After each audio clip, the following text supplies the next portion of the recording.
Awesome. Thank you. Good evening, everyone. Welcome to September's Hartford Board of Education workshop. Um, welcome everyone to today's discussion. We have quite a bit to cover. Superintendent and her team will walk us through pretty much our district scorecard. So Christine, I'm not sure if you're able to show the agenda. If you could share that, at least on the screen for our other board members. Again, I suspect that most of you have had a chance to take a look at this. I did send it earlier today as a reminder. Superintendent and her team will walk us through, as you can see, there's 3 distinct agenda items or topics. Just for the flow of today's conversation, Superintendent, I presume that you've incorporated breaks for questions after each section. So we'll let yourself and your team kind of go through a particular session and then just stop for breaks or stop for questions, and then we'll continue to the next section. With that being said, are there any questions regarding the flow of our discussion today?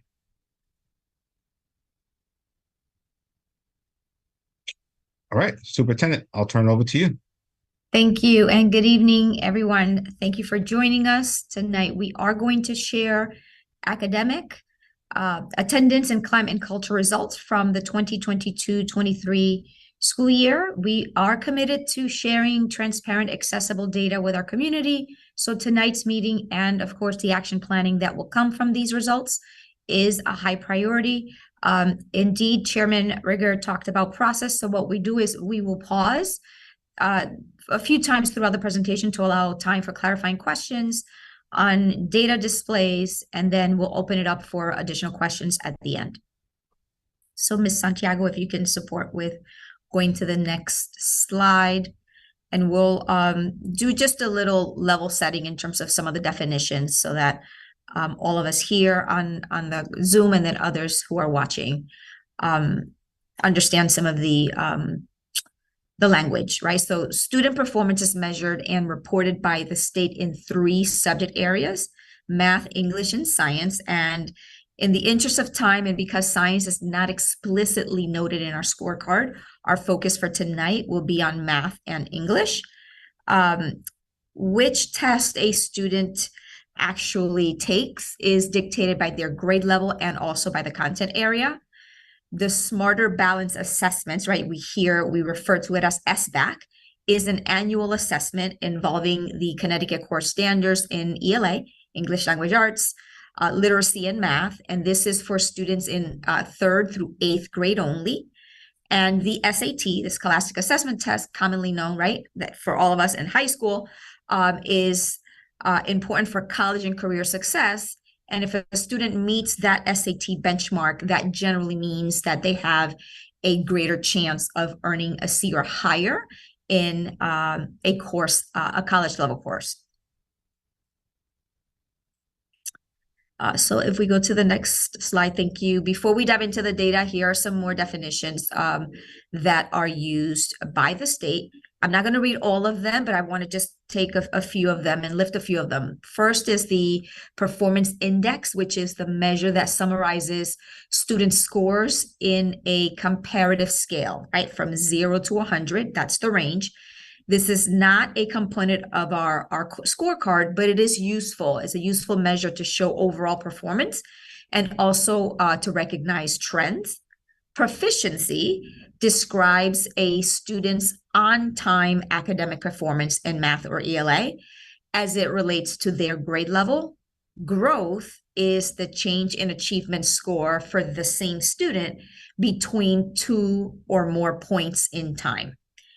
The growth target is set by the State Department of Education, and it describes how much growth a student needs to demonstrate on the next assessment. So our growth targets are aligned with the Every Student Succeed Act, which is the federal law that shapes achievement testing, reporting, accountability, and also education funding policies. And the last one that I'm going to lift, the last measure I'll call out, is the average percentage target achieved. So from now on, we'll call it APTA. This measure, it represents the percentage of their individualized growth targets, right, for students that are students meeting on average. I know that's a lot, but I just think it's important for us to kind of clarify as we're going to go through the presentation and refer to these in several of our slides. If we can transition, Ms. Santiago, this chart represents the percentage of students who are considered high needs. It's a super group, right, that the state uses for analysis. And this subgroup, based on the state definition, when a student, the group is considered high needs if they meet one or more of the following criteria. One is if they're a student with disabilities, a multilingual learner, or a low income as measured by their eligibility for free or reduced price lunch. As we're going to see throughout this presentation, you will see that the pandemic has had a significant impact on student learning and performance, and that decline holds true across all subgroups and districts. The decrease in overall performance, however, has been intensified by the pandemic, and it has impacted, right, this high need student group. And all of which attend our district at a much higher rate than the state average and many other alliance districts throughout the state. So we see across the graph here, for example, 21% of our students are multilingual learners, 20% are special education, and over 70% face economic circumstances that qualify for assistance. So, right, these challenges from the pandemic are further exacerbated by the statewide staffing shortages in these areas. And then for us, right, that is felt to a heightened degree, given the concentration of need in our district. We are going to proceed. The data that we're reviewing tonight was just released by the State Department of Education on August 28th. During the press conference on that date, both the commissioner and the chief performance officer for the State Department of Ed gave an overview of the state results, which included consistent trends across the state, including a decrease in chronic absenteeism from 21-22, which was the first time since the start of the pandemic that, right, we're seeing that decrease. Minimal gains in math, but still a decrease from the pre-pandemic numbers, and a regression actually in ELA performance on the whole, lagging pre-pandemic by almost 4 percentage points, as well as a decline in SAT performance in both ELA and math. So that's the state level highlights. And in our next slide, please, just to ground us in the visual and also the layout that we're going to explore in the rest of the presentation. This graph shows the state averages on the left, and then a comparison of alliance districts, right? Alliance districts, districts with the lowest accountability index. It also shows opportunity districts, which is a subset of the alliance districts, and then Hartford on the right-hand side, right? ELA is noted in blue, math is noted in orange, and the lightest shade of each color represents the 2018-19 data. In the middle shade is the 21-22, and then the darkest shade is the most recent 22-23. So this slide shows the visual of what I was just speaking to in the previous slide regarding the performance index, right? The performance index is the state's measure for overall achievement in a content area. The target for 22-23 was 75 for all school districts. So what you can see here is that the state and subsets of the state have, right, they have work to do to get to that target. This statewide pattern of decline in ELA and minimal gains in math as it relates to performance index prior to the pandemic is consistent with what we in Hartford Public Schools have experienced. The shape of each set of bar graphs is almost identical across subgroups. And these trends are not unique to Hartford or to the state of Connecticut, right? Across the country, districts are seeing the same regression and even stagnation as we all come to terms with, right, the cumulative impact of the pandemic. Also, these results are not just representative of what happened over the last school year, but are representative of what has happened over the last 3 years. The impacts are cumulative and compounding as a result of, right, the remote learning, hybrid, all of those pieces. Can we define opportunity districts are defined? Yes, I see a question. So opportunity districts, Alliance District there are about 33 districts that have the lowest index. And then out of that, Chairman, there is a subset. So those are the 10 districts with the lowest index, if you will. And they, per legislation, have accountability and also funding, additional funding that comes to those districts. We are one of those districts.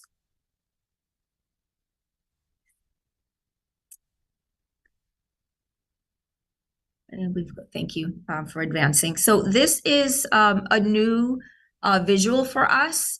And what we're seeing here is a scatter plot of every district in Connecticut, right? The horizontal axis shows the performance index for ELA with that 75 target indicated by a vertical line. So the vertical axis represents the improvement since 2018-19, right? So that's pre-pandemic. And the size of the bubbles represent the number of students enrolled in the district, right? So the larger bubbles represent the districts with the larger number, right? Larger number of students. So what is clear here is the vast majority of districts are below the 2018-19 performance.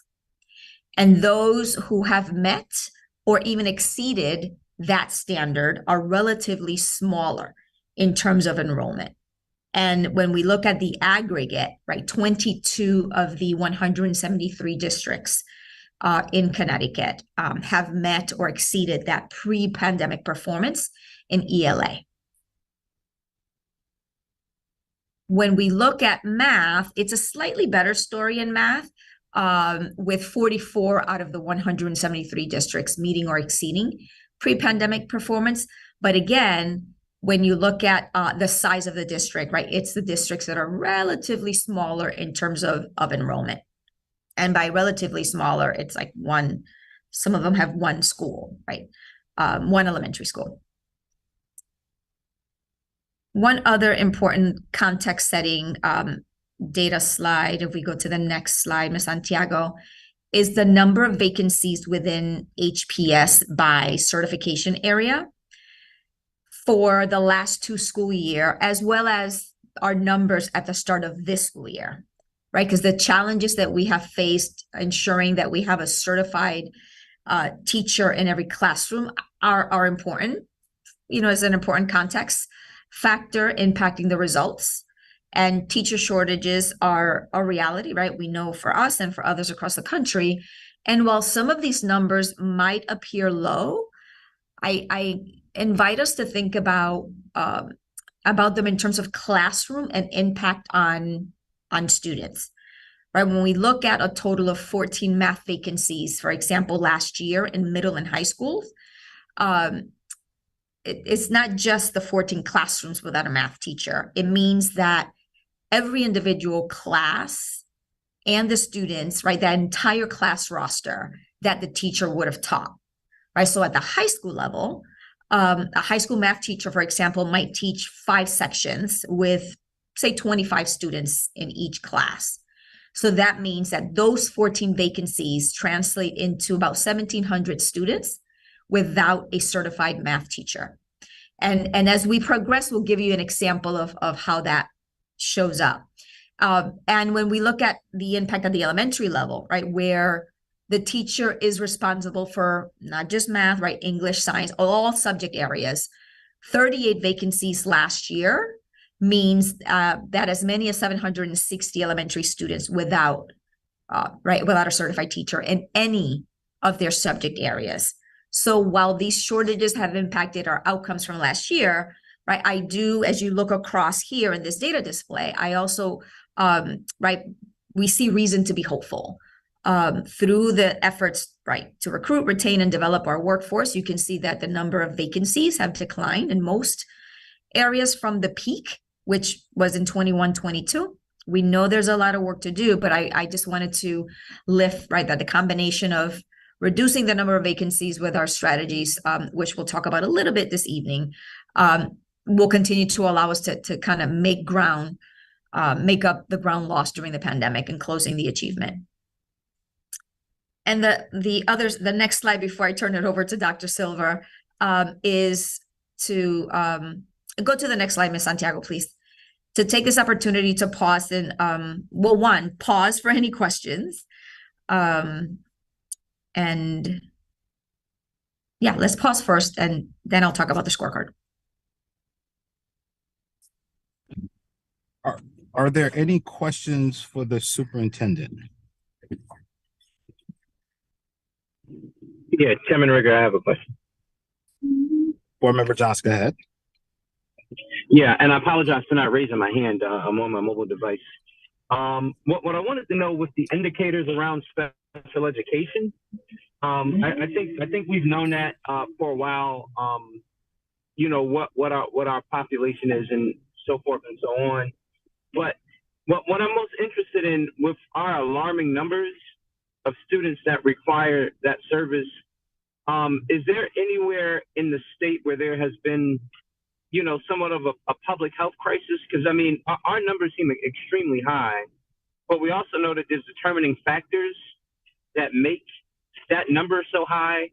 Has there, from your perspective and your, you know, in your research and so forth and so on, has there other states or districts that have declared a crisis such as this? Because I just, it's so alarming to see these numbers and how we compare to the state.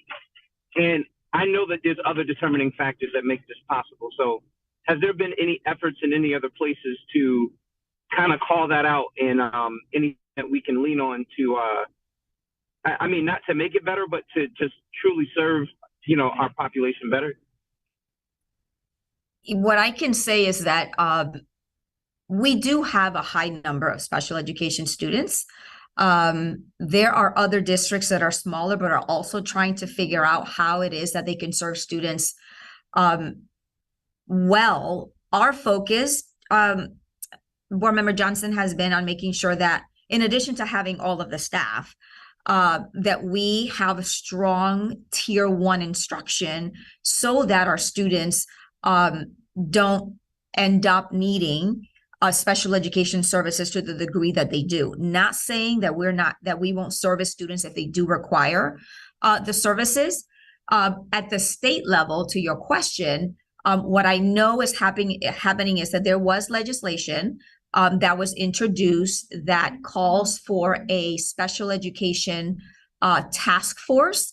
And the task force is focused on some of the things that you identified and others. For example, the over-identification of students, the fact that special education, for reimbursements are not fully funded, how it is that we should be supporting students and the educators in a culturally responsive way, because we know that we have to consider, right, the cultural implications as well.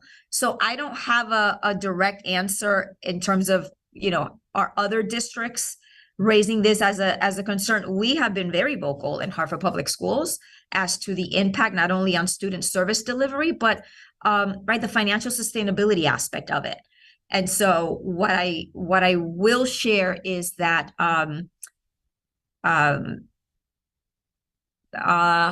it is not official yet, but I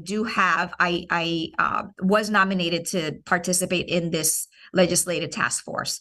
And so we will have a seat at the table to inform policy, to inform funding, programming. It doesn't answer your question directly, Board Member Johnson, but it's a step in the right direction, at least at the state level, I believe. Thank you. Board Member Brody?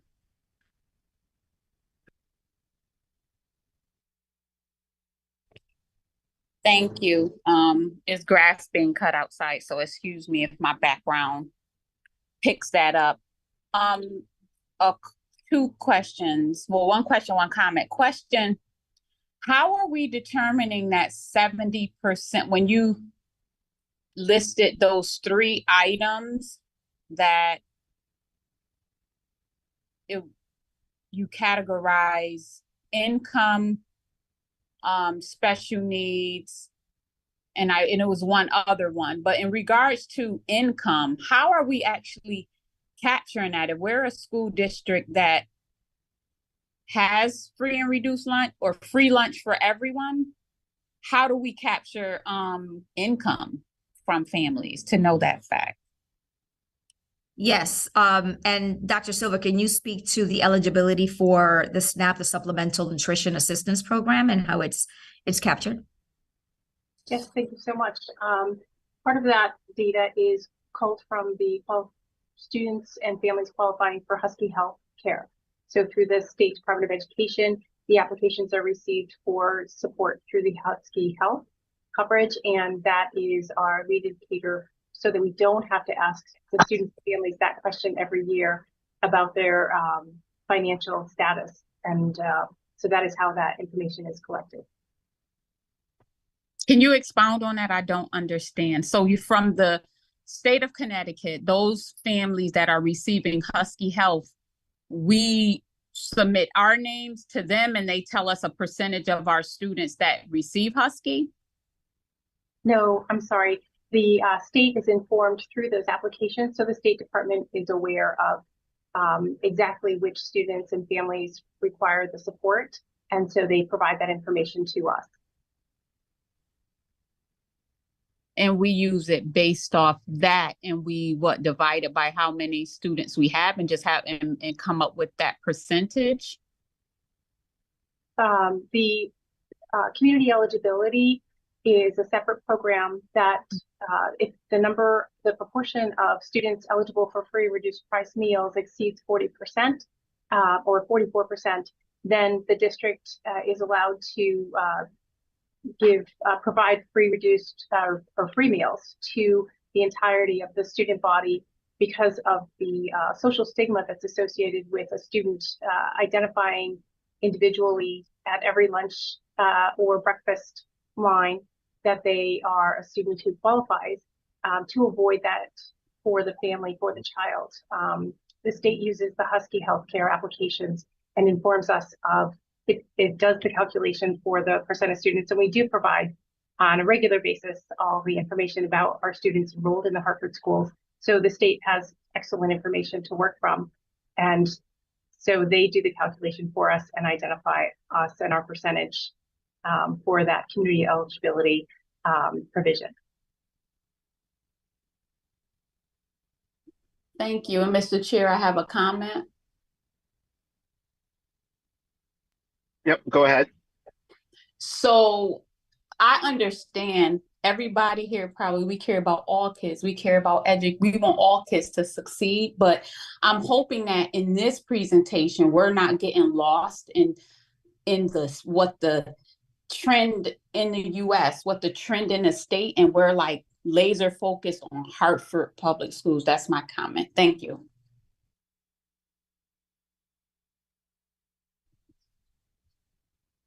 Superintendent, you want to continue? Yes, so Dr. Silva, I'm going to turn it over to you.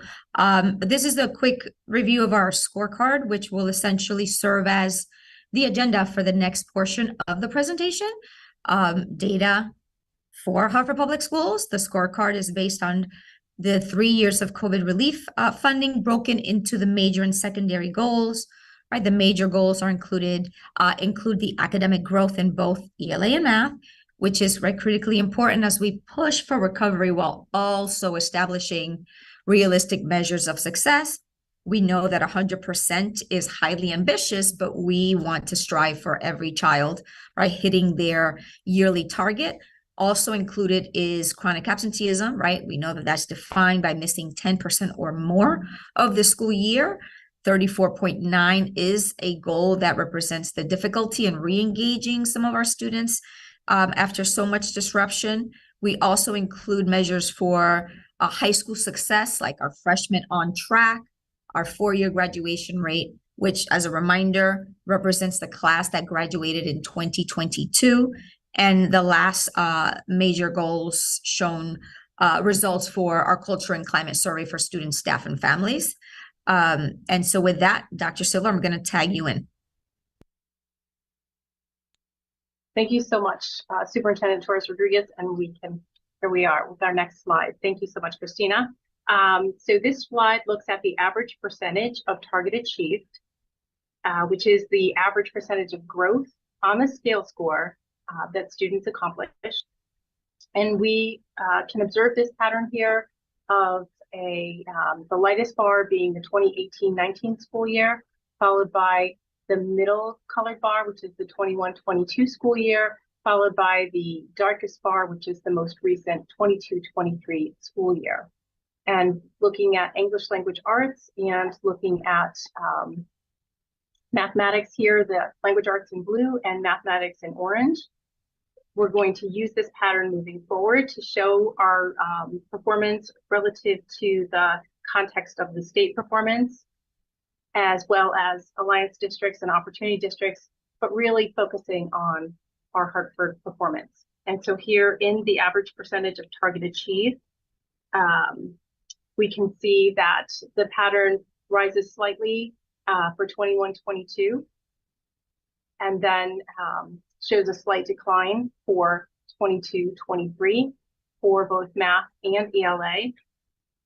The Hartford and Opportunity District rates of growth in math are higher in 2018-19, but they're lower than they were last year. And this pattern of an uptick and then a slight decline is something that we'll see repeated throughout this presentation. We'll go to the next slide. Okay, and this again looks at the average percentage of target achieved over those 3 years that were displayed previously, but now we're really digging into, as Ms. Brody mentioned, our Hartford students. So we can see all students appear on the far left, and we see this pattern of, again, highest in 21-22. It's playing out for high needs students and multilingual learners somewhat, really holding steady with multilingual learners from last year. But our students with disabilities do show an exception to this pattern, where we do see an increase in their average percentage of target achieved for English language arts. And there's some district actions that we've taken with a focus on building foundational skills, our letters training and toolkit for pre-K students. And again, elementary teachers have completed, many of our elementary teachers have completed the letters training. So we'll go to the next slide and look at this, the mathematics data for the average percentage of target achieved for all students, and then for our high needs multilingual learners and students with disabilities. So we do see across these bars perhaps a little larger of a decline for our multilingual learners on the average percentage of target achieved, but that is on track with how all students are performing. And it does show some of the resources that we put into place that have begun to produce these more equitable results. And I'll turn this back over to Dr. Torres Rodriguez. Only because I wanted to mention that what is not shown here is, or the previous graph, actually, because I'm talking about ELA, is improved kindergarten performance as measured by iReady, right? iReady is for our younger learners. Over the last academic year, there has been a commitment to letters, which Dr. Silver spoke about, and our elementary grades, which is that comprehensive professional learning suite designed to provide early childhood and elementary educators, and actually even our administrators, with deep knowledge to be literacy and language experts in the science of reading. And so growth among kindergarten students and first graders will not yet show up in this year's SBAC scores, but we're encouraged in knowing that after several years, right, of those interruptions, our youngest learners are acquiring those foundational skills. And we know that that doesn't only pay off in ELA. We also know that it will make a difference in math. And as our students kind of progress and take on more complex word problems, they'll also be more confident, right? Will do so and become more confident readers. We're applying the same emphasis on curriculum based on professional learning to our math staff as we have with our ELA teachers. With more consistent staffing and attendance, we know that that professional learning will start to yield greater results, especially as our school leaders are involved and are also becoming well-versed in the science of reading. So as I mentioned previously, the math and teacher staffing shortages, like I know that's not unique to Hartford, but I want to illustrate the significance of that. Our top 4 average percent at target achieved schools had a consistent math teacher all year. And the bottom 4 schools did not, right? So it's why when we think about OTM and their focus on ensuring that we remain focused on hiring math teachers, well, and other problem subject areas, like all of it kind of, plays into the context here. Back to you, Dr. Silver. Thank you, Superintendent. Our next slide displays chronic absenteeism data. And what we see here is a comparison with the state, alliance districts, opportunity districts, and the Hartford Public Schools. And all groups saw improvements in chronic absenteeism, meaning desirable declines, as COVID instances decreased from 2021 and 21-22. But Hartford actually saw the most substantial improvements, and you can see that call-out box on the side here. We can see that the state chronic absenteeism rate did decline by 3.7 percentage points. But when we look all the way over to the right, we can see that the Hartford rate declined by 7 percentage points. So that is double that of the state, and that's quite a significant accomplishment. The statewide improvement also means, if we look at the math, over 18,000 students were no longer chronically absent across the state of Connecticut. But in Hartford, we recovered over 1,800 students. We actually recovered 1,847 students, pulled them out of chronic absenteeism with all of the efforts that were done within the district. And we also saw that over a third of our students improved attendance by 1%. And 1%, what does that mean? That means by 2 days in a school year. So that makes a difference. Chronic absenteeism rates in Hartford and opportunity districts, again, have receded significantly. And we are, Hartford's data is in that opportunity district data. So that's another reason why we're seeing that decline. We can own some of that. The other piece of this about our attendance data and chronic absenteeism is that we also saw 6,223 students improve their daily attendance by more than 1%, by greater than 1%. So while those students are not becoming chronically absent, improvements in the average daily attendance are what builds toward solid instructional opportunities for our students. On our next slide, we have comparisons by student groups. And again, we see a similar pattern to our previous slides, with an increase and uptick in the middle year in the 2021-22 year. We also have in this slide the 22-23 goal. So that target we had to reduce our chronic absenteeism, and chronic absenteeism. Here we can see that there were decreases across the board. Our greatest reductions occurred among grade 2 and 3 students who were in pre-K or kindergarten during the pandemic, and the chronic absenteeism rates for high needs students, again, they've decreased 7 to 9 percentage points since 21-22. And the gap between all students and multilingual learners has also reduced by 4.7 percentage points. while the state's gap has actually increased. So, Dr. Torres Rodriguez, did you want to share?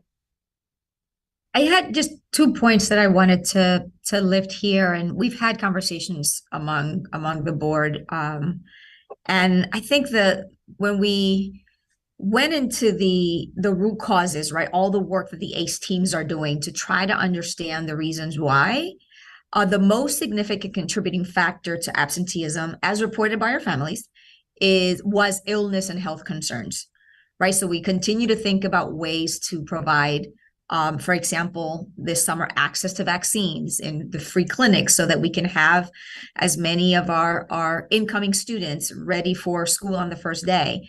But I think what has probably been the most impactful I think it's over 5,600 home visits that took place last year, right? And these were including on the non-traditional hours, right? In the weekends, off-hour visits, so that our teams could connect with families. And so that work still is going to continue, but it is work that takes time, and we're committed to continuing to doing that. Thank you.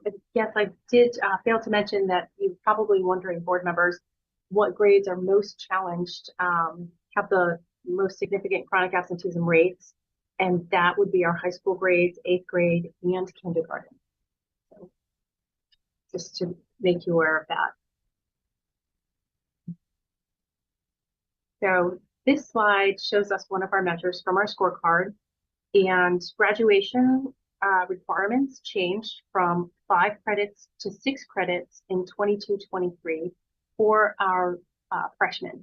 So our graduation requirements overall increased to 25 credits, and for freshmen, staying on track means that they need now to earn 6 credits instead of 5 credits. So for 22-23, we had a higher target, and we exceeded our goal despite the higher target. So our students did exceed this goal. We exceeded this goal for freshmen on track and surpassed our results from 21-22, and we were successful in meeting the goal, again, despite the increase in graduation requirements. And some reasons for this, certainly want to speak to that. Our freshman academies with dedicated resources and support for our students, as well as our partnership with CT Rise and their professional learning that they offer, as well as progress monitoring our student data very closely.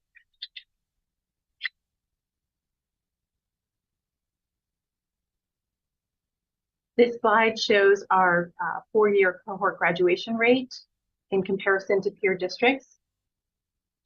And cohort is 1 year delayed, as Dr. Torres Rodriguez mentioned earlier, right? So we're looking here at not the class of 2023, but the class of 2022. Alliance and Opportunity have closed a gap. We've closed a gap actually with the Alliance or the Opportunity districts. We're working on closing that gap, and we've closed it by over 4 percentage points since 2018. And so the gap is smaller. It's 3.5 percentage points with Opportunity districts and 4.2 percentage point difference over the same time period since 2018. So we have exciting data that's displayed here. And we've seen a steady increase in Hartford in our graduation rates. And I know that our board has worked hard on our graduation policy as well and making timely revisions to that. Hartford has closed the graduation rate gap with Alliance District by over 4 percentage points since 2018. So we do see progress here.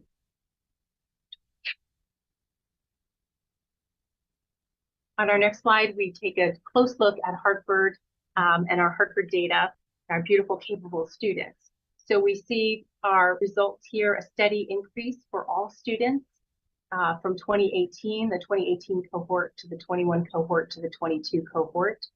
And these are steps in the right direction. I like to think of this as a stairway. And so while the graduation rate is 1 year delayed, again, we do see improved results for all students and our high needs and our students with disabilities, with a a slight decline for our multilingual learners. And I will turn this to Dr. Torres-Rodriguez. Dr. Silver, the only thing that I would add here, right? So our current 12th graders ended their 8th grade experience in 2019-20. So that year, that spring was abruptly cut short for them. And then they went to 9th grade in hybrid.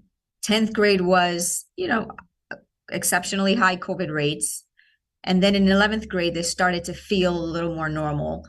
But nonetheless, right, with those interruptions in the previous years, the things that I will add to what you said in terms of what has helped close these gaps, I would also add the work in our student success centers and the credit recovery work and supports also throughout the summer, right? We know that our success centers at our comprehensive high schools, which we have, added over the one every year, right? They're relatively new, but, important resource that have helped hundreds of students, achieve, catch up, and then graduate. So that's the only thing that I wanted to add.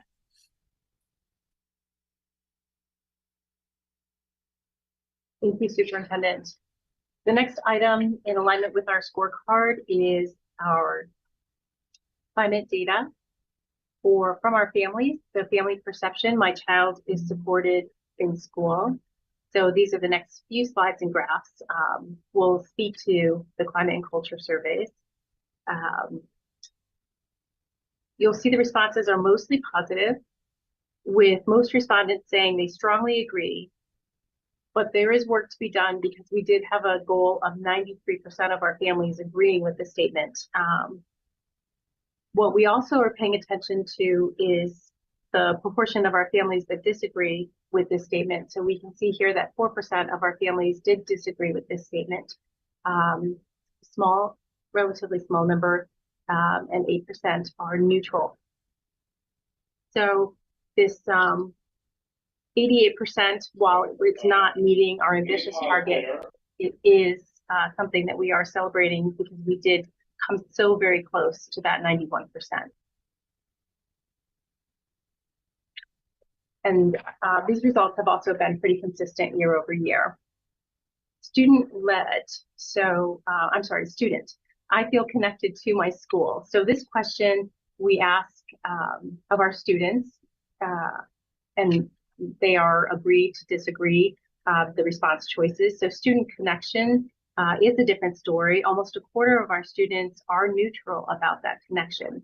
So while we do see results in the 50s and 60s, the percent of students agreeing with the statement, we are attending to the nearly quarter of our respondents, of our students, being neutral, and then from 15 to 20% of our students disagreeing with that statement. So we are looking closely into that pattern, and it appears greater for our high needs students, and our high needs students do make up the greater proportion of when we do have smaller numbers for multilingual learners and students with disabilities, but we do have a large number, about 76% of our students who are high needs, as the superintendent noted earlier. We do have dedicated time for social emotional learning. We have advisory and seminar for students to build the connection with students, between students and their school and the staff there. And we also have our second step program in our pre-K through 8 schools, as well as wonderful, wonderful partnerships and extracurricular activities for our students. And on our next slide, again, from our scorecard, student and staff perceptions, I feel safe from harm at school or in this building.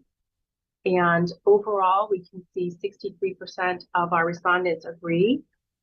And this slide is showing perception of safety in our school buildings. The blue represents students with about, the blue, we have an overall, and then we do separate it out for students and staff. And we can see about 60% of students do agree with that statement. 23% of students are neutral, just about a quarter, and then 19% disagree with that statement.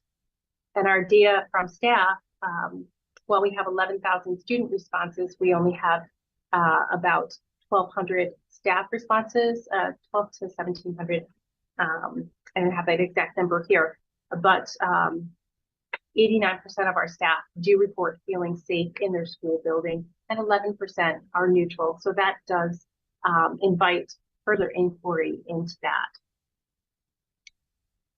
We also wonder whether, and have to examine further, whether people are still interpreting this question to be related to COVID. Dr. Torres, were you good?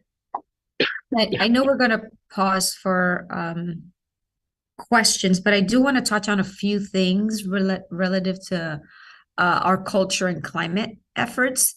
And when I think about the first question, right, which focuses on families' perception that their student feels supported at school, like it's multi-pronged, but a few things that I want to highlight, and that's the work that we did to include the use of the language line and interpretation services across the district, so that more of our families feel connected. I know that there was a lot of outreach from a group of parents that felt that they were not having access to the information. We also have had interaction with leadership groups like FACES, right, PTOs, SGCs, because we want to continue to provide space for family and caregiver voice. And we are, continuing to prioritize the development of those individual relationships with our students so that we can individualize supports, right? We want to make sure that every student feels supported by at least one adult in the school, whether it's a teacher, the coach, the FCSSP, whoever it happens to be. We want to make sure that at least one adult. The second question focus on students feeling connection to their school, which we know is an area that was impacted by the pandemic.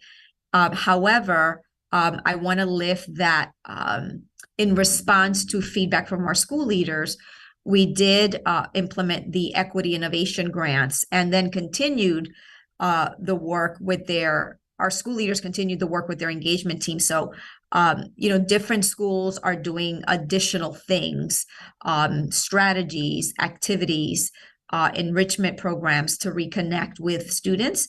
And then the cross-departmental work of the advisory and the seminar at the higher grades, which has created more enriching experiences for our students. And then the increase in the extracurricular activities, right? Not only in our high school, middle school, but even going down into some of our elementary grades. We had shared that at the youth summit last spring, we heard loud and clear from young people, right, that they want to see the relevance. Why is it that what I'm learning in the classroom, what's the so what, and how does it connect to the real world? And so we are thinking now as to how is it that we can continue to expand those. And then the last question speaks to perceptions of safety in our schools.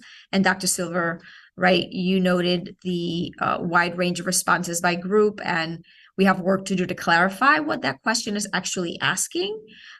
We know that some of our students are coming from communities that are tragically and frequently exposed to violence, and that trauma carries with them into the school day. So we're trying to figure out the best way to have school feel like the safe place. And that includes, right, the work that we do with our CBOs. So I will pause there, actually. Dr. Silver, we can just go to Ms. Santiago, we can go to the next slide, but pause for questions or comments here. Yeah, I do have one question, I guess more of a clarifying question. Does the state provide you data with the opportunity districts? So I know there's 10 of them, right? So I'm trying to figure out like who are those 10, and then how are they performing? Do we have that line of sight? We can do a data dive into the state's data dashboard. I don't. Yeah, no, I don't think. I don't want to create more work per se on that. What will be helpful is just maybe to tell us which are the 10 that are in the opportunity district.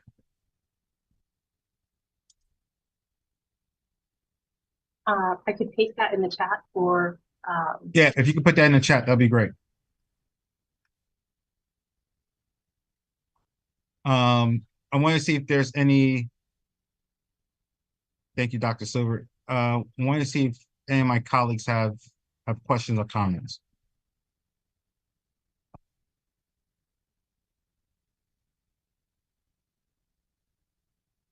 I do want to pause for a moment, and I'm not sure if board member Brody's still on. I guess I have a question regarding her last comment. I just want to make sure I understood it. In terms of the discussion today, Ms. Brody, can you just repeat that comment? I just want to make sure that I understood it correctly of the conversation for today, or how you envision the conversation going today. No, I'm just hoping we don't get lost in state Oh, okay, data and trends and be gotcha. laser focused Hartford schools. Yeah. Okay. I'm glad I asked. Yep. Seeing no hands raised, I think we could go to the next question, which I think actually speaks to Ms. Brody's comment of Hartford specific data and discussions. Yes, thank you very much. We are proceeding into the secondary goals section of our presentation. So let's move forward. Thank you so much. As we saw previously, the pattern between the state and peer districts is the same, stagnant, or there's a slight decrease in ELA proficiency and a slight increase in math proficiency. We are celebrating the slight increase in the math proficiency. We know teacher shortages in math have had an impact on everyone's math proficiency, but the shortage in available special ed teachers has also had a disproportionate impact on districts like Hartford, where over 20% of our students are categorized as special ed. And so that high proportion of special ed students, along with the hard to staff area of mathematics, it plays out here in our data.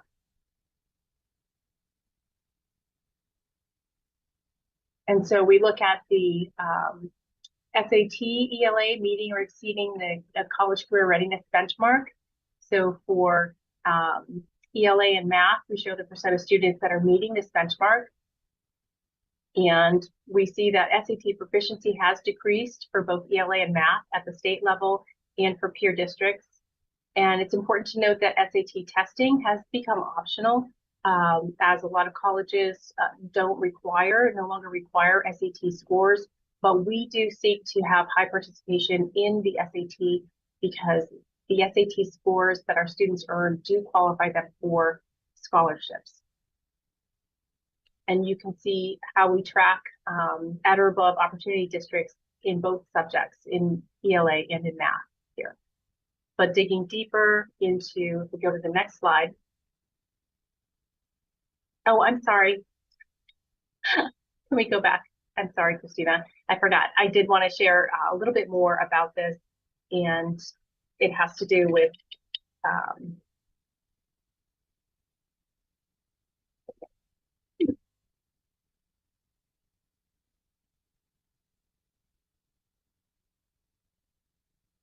sorry, I don't. Let's go to the next slide. I'm sorry about that. Okay. There we go. So our next indicator is dual enrollment, and dual enrollment, we can see here for grade 11 and 12 students enrolled in advanced courses. So the dual enrollment is done through partnerships with colleges and universities, and we put a lot of effort into raising awareness among our students and their parents about this opportunity. And this increased awareness of our high school partnership programs has led to increased enrollment. And we can see that the green bar in this chart, we can see many years, 2016-17, beginning in 2016-17, where 64% of our 11th and 12th graders took dual enrollment advanced courses, and how that has wavered over the years was impacted by the the pandemic slightly, but really we still see strong enrollment in college-bearing credit courses. And our green bar here was our 2023 goal, which was 61.4%. And our Hartford Public Schools students, we exceeded that goal with 71.5% of our students enrolling in those advanced courses. And again, we are celebrating the partnerships that we have with our universities, with CT State, which is now the state community college with 12 campuses.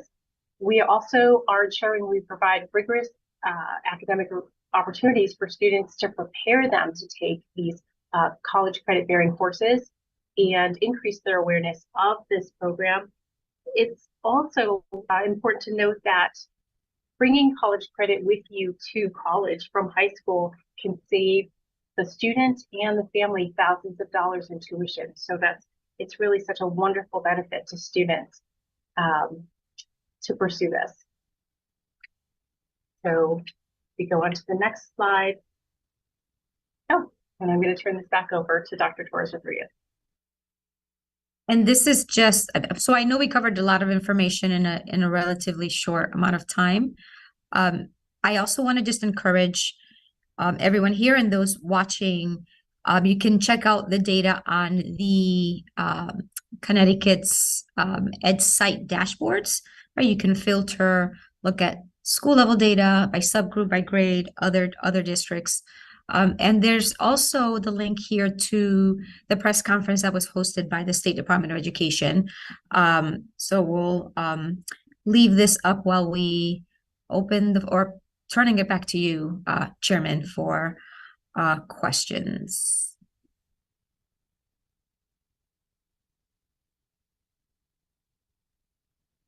Sorry. Looking at my colleagues to see if they have any questions. I do see Ms. Brody's hands raised. Ms. Brody?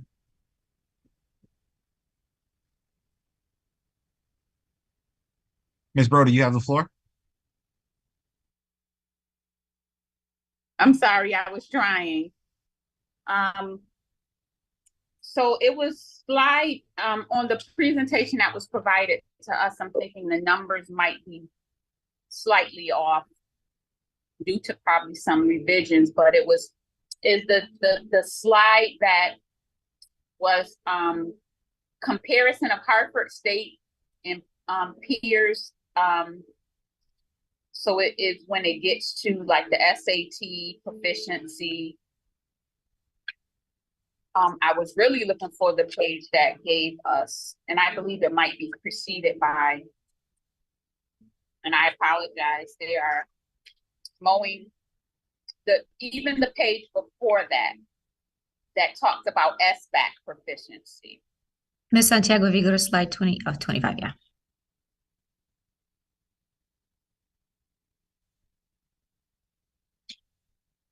So for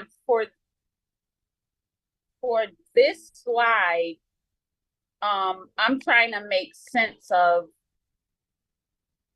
like all of our investments, millions of dollars, and then how are we at those numbers? I'm trying to make sense of it. So just looking at those raw numbers, like what are we saying? Are we saying we're there because, and I know we put the 2018-19, I'm assuming we put that because we're just showing something from when we were having higher percentages in comparison to now. So just a little logic of why we are putting up the 2018-19, so then we skip a couple years and we go to 21-22. Yes, Dr. Silver, I'll turn it over to you, but just wanted to highlight that is the pre-pandemic data, Ms. Brody, and the fact that there were testing seasons that were skipped because of COVID. Dr. Silver, back to you. I don't know if you want to add anything else, but That's exactly it. The 2020 results and the 2021 results were not publicly released. And a lot of the assessments weren't even administered in 2020 as schools closed down and or schools transitioned to online learning. Were they not released? So we had 2 years we did not test? We did test in 2020, 2021.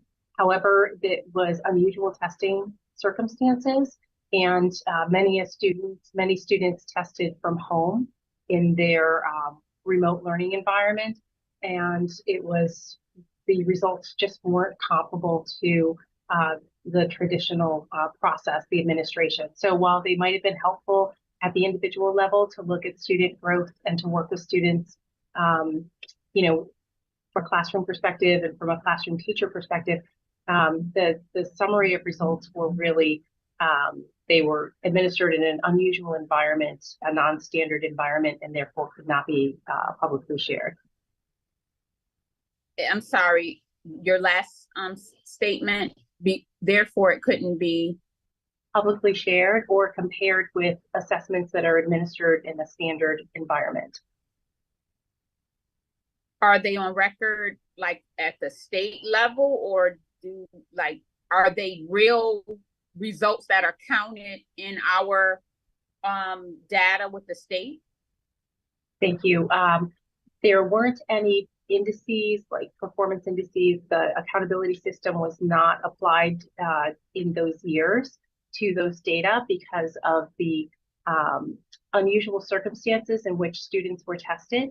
We were provided, if a student was tested, we did get results back so that we could work individually with the student based on those test results. But we were not, the state did not share them publicly, and we were not able to compare them to previous years. So the 2018-19 administration of the Smarter Balanced was the last year before the pandemic where the data were collected, where the assessments were administered in a standardized format following all protocols. And that's why we have that as a baseline year.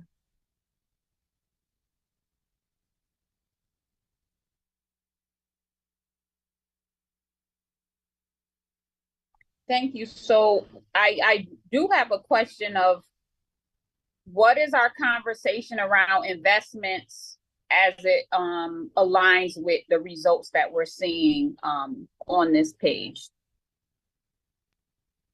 We're going to continue to invest in supporting our educators, specifically around the science of reading, supporting our educators with the culture and climate support for students, given that we know that social emotional learning is a component. And we're now moving toward the curricular work, right? There was new curriculum that we're hoping that the state gives us an update on the waiver any time now, so that we can continue to expose our students to high quality curricula and resources as well. So I guess for me, what conversation, if when we're engaging with our community, both that are critical and supportive, right? Not everybody is critical. Some have a desire to support in any way that they can.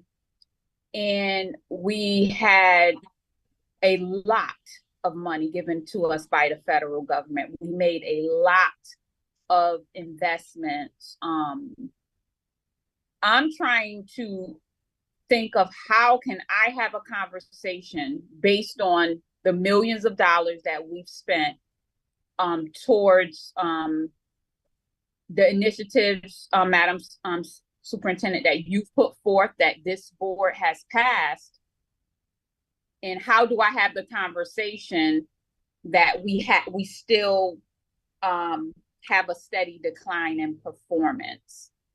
I need to be able to have that conversation with with our community.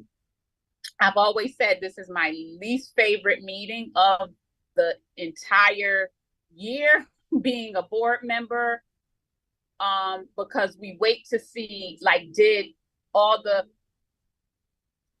it pay off? Did we get to where we needed to be? And are we going in the right direction?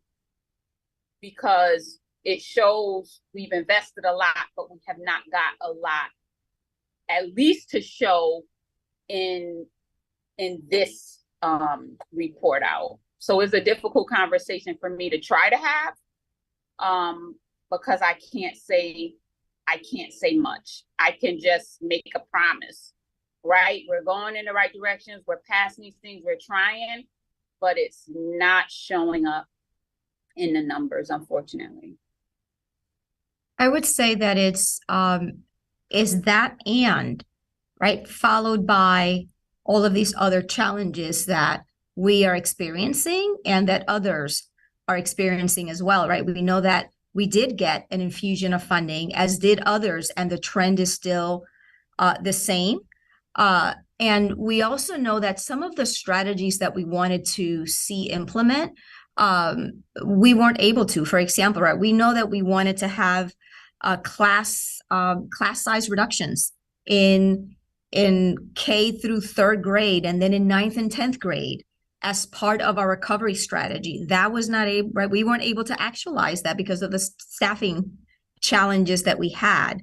And the investments, not only in the training for all of our K-3 teachers, but also the time that was allotted in professional learning, right? Almost all of the professional learning days in the last 2 years for K-3 teachers were around the science of reading.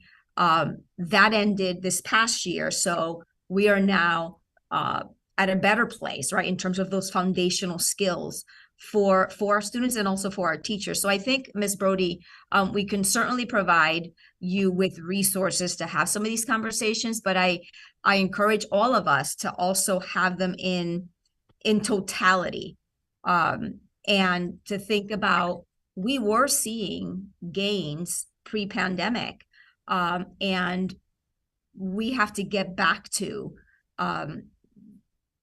stabilizing, and it's a multitude of challenges that are at play, that we're trying to tackle from many angles. Yeah, can I? And I think that's a great question. And I'm assuming that the data is available. I'd like to make I guess a recommendation or suggestion. Do we have line of sight of ESSER fundings that the other opportunity districts received, and then almost like lay that over like what we like, how much we got, how much they got, and then I think to Ms. Brody's point, to the areas that we say, hey, we're going to target.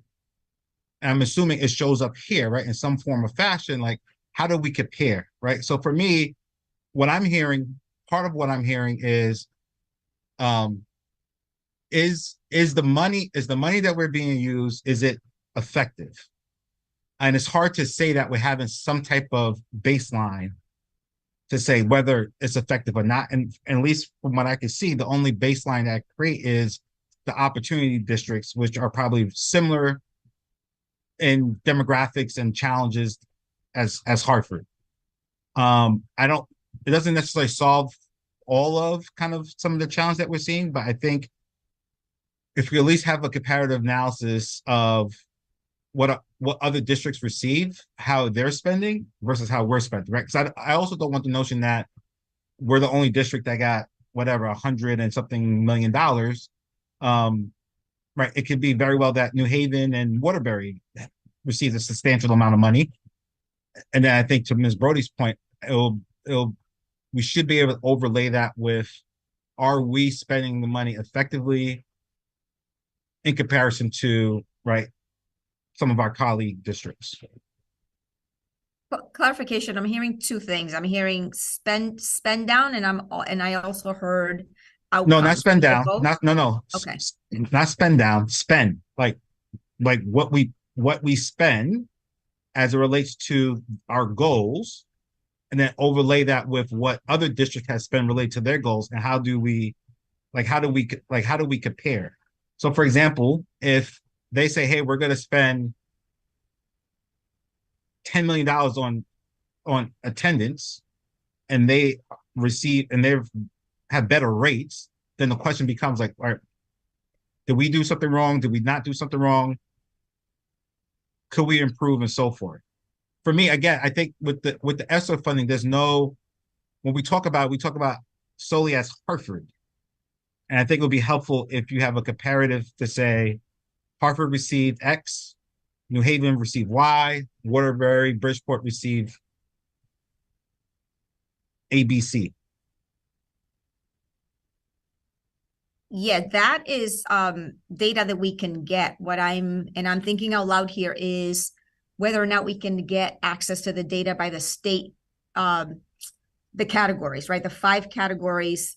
Correct. That's what I don't know. That's what I'm saying. If that's why I said if the information is available. Got it. But let me pause. I see Dr. Schmerling's hand is up. Thank you, Mr. Chairman.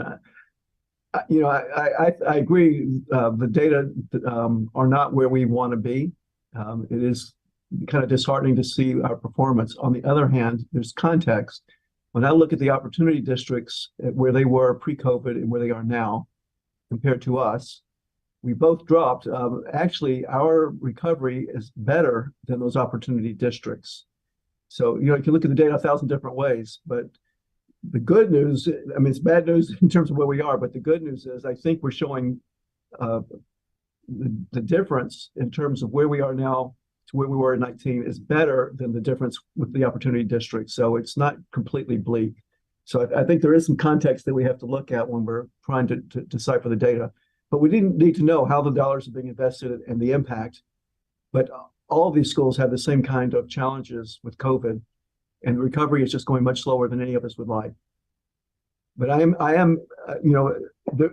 look for the silver lining, and that is that our percentage of improvement over from where we were in pre-COVID is actually outperforming the opportunity districts as a percentage.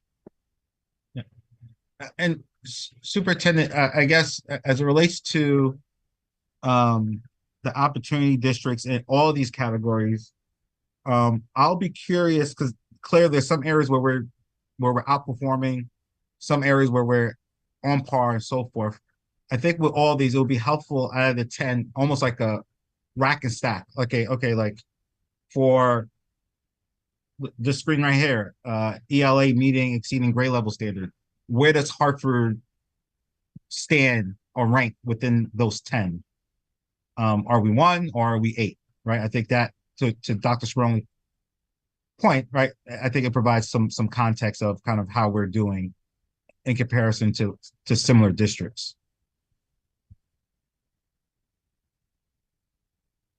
Yes, I heard how we're doing comparatively, and then the rate of closing since 2018-19.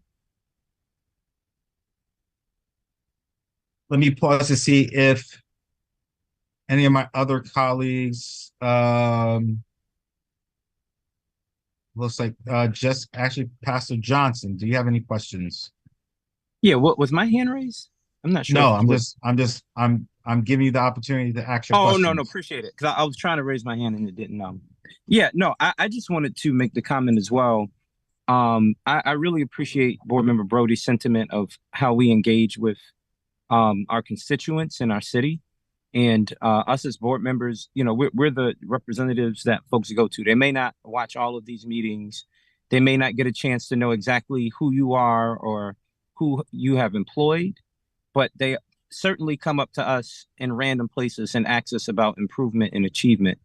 And I'm certain that, we're not, failing at everything. We have too much of a talented staff to do that. But we also know what our obstacles are every year, every day, right? Like we know what it is. So just arming us, as Ms. Brody said, and I believe Chairman Rigger has alluded to, with where our successes are, helps us to communicate effectively to our constituency and to our city. And just having that information gives us gives us what we need. I like Miss Brody. This is not the the most exciting meeting or workshop that I would like to attend, because it gives us a real dose of reality of where we are. And but again, it goes to the point of, where do we stack up against other districts that look like ours, so forth and so on. So I too would like to have what we need to communicate what we've heard tonight effectively in our community, particularly with this political season that we have in this moment, right? Now everybody's heightened and aware and want to be woke on educational issues. And so I just want to make sure that we are communicating effectively. Thank you. Thank you. Ms. Brody, I do see a hand, but I want to see if Board Member Ledger has any questions. Yes.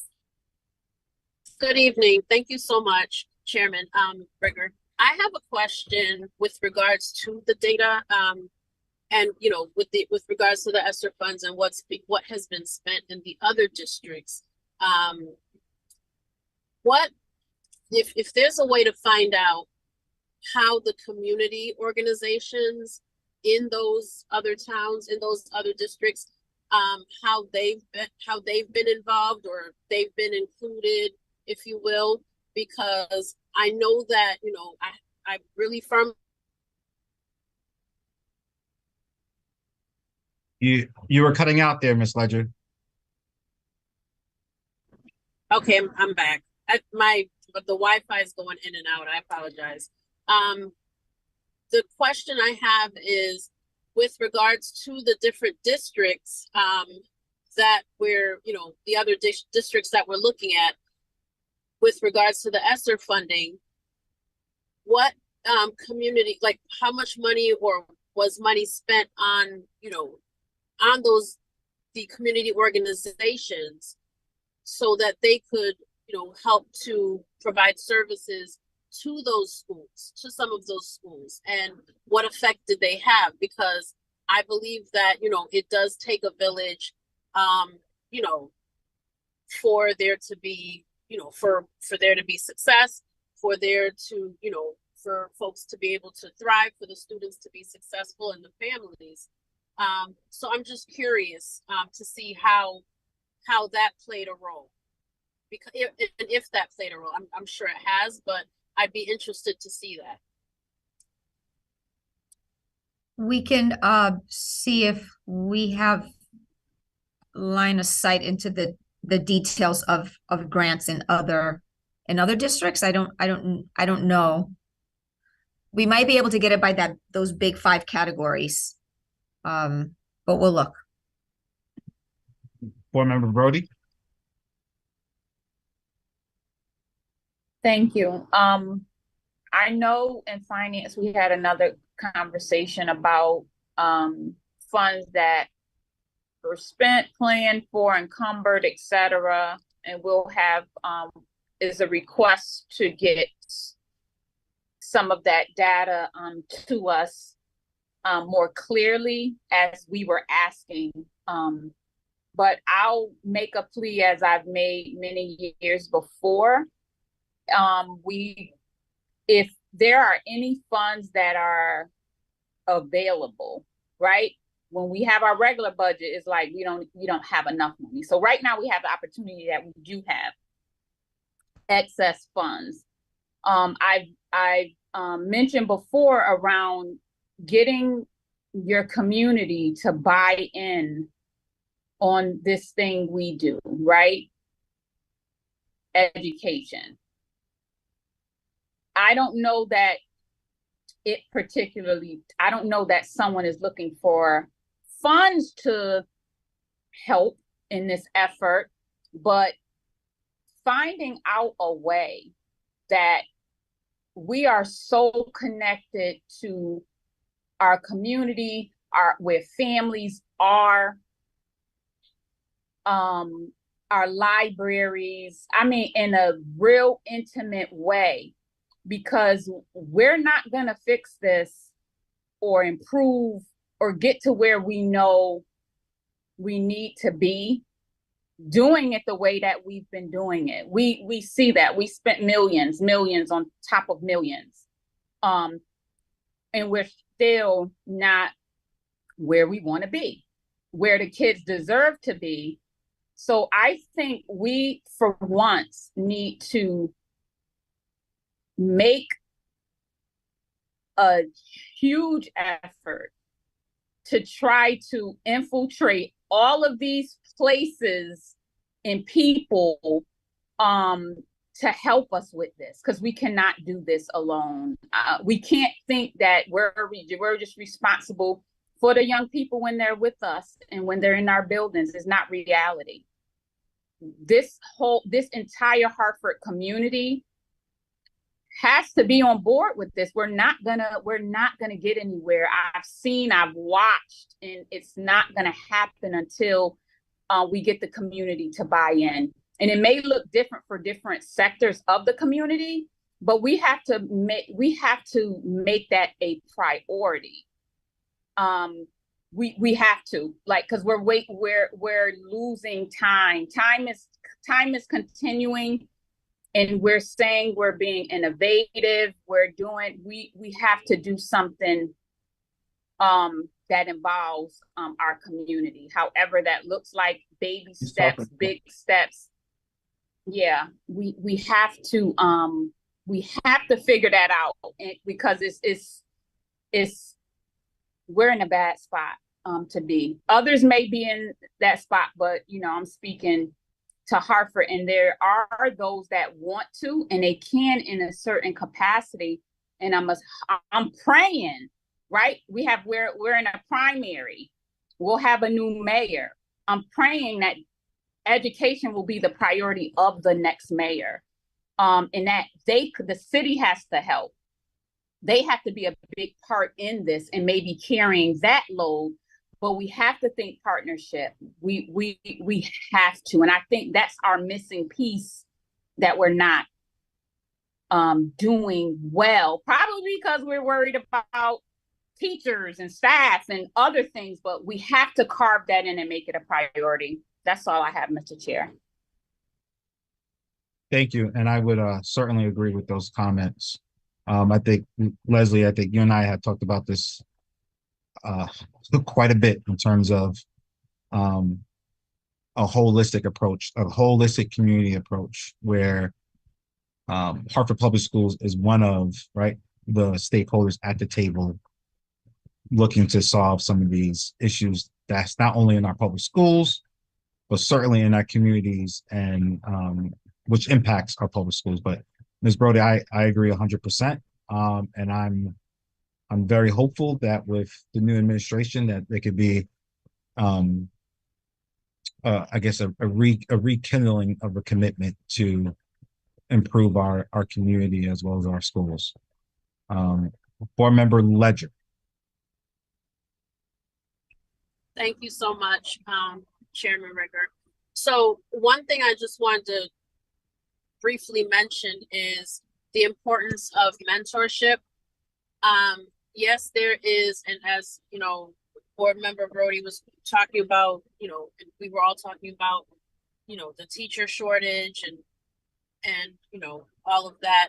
It's these young people need mentors, and the more they need someone, these young people need someone that they can identify with, someone that they can say, you know what, I want to be like this person when I grow up.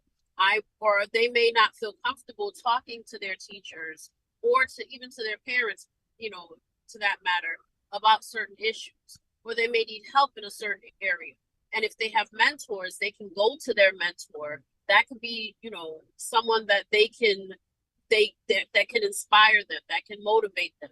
And I'm thinking that this is something with this, election season that's happening, that, when the new mayor comes in, that they'll be able to look at that as well. Because I've been talking about and seeing the benefits of my brother's keeper and my sister's keeper in another school district. And I've seen the positive impact that it has had on young people. And just exposing them to different opportunities and just a different vision. and just a different space. So I'm hoping that, that would be something that is considered as well. So I just wanted to put that out there. Thank you, Board Member Ledger. Seeing no other hands raised, Superintendent, I'll turn it back over to you to see if there's anything else that you would like to share with the board as it relates to the presentation and district scorecard. That concludes the presentation. Just thanking you all for the support, for your interest and commitment to overall improvements, and team. We'll stay focused on doing the work and trying to do it better. Thank you. Yeah, thank you again. Again, as I think as Ms. Brody and Dr. Schmerling had alluded to, certainly not where we want to be, but I do think that there's still opportunities to improve.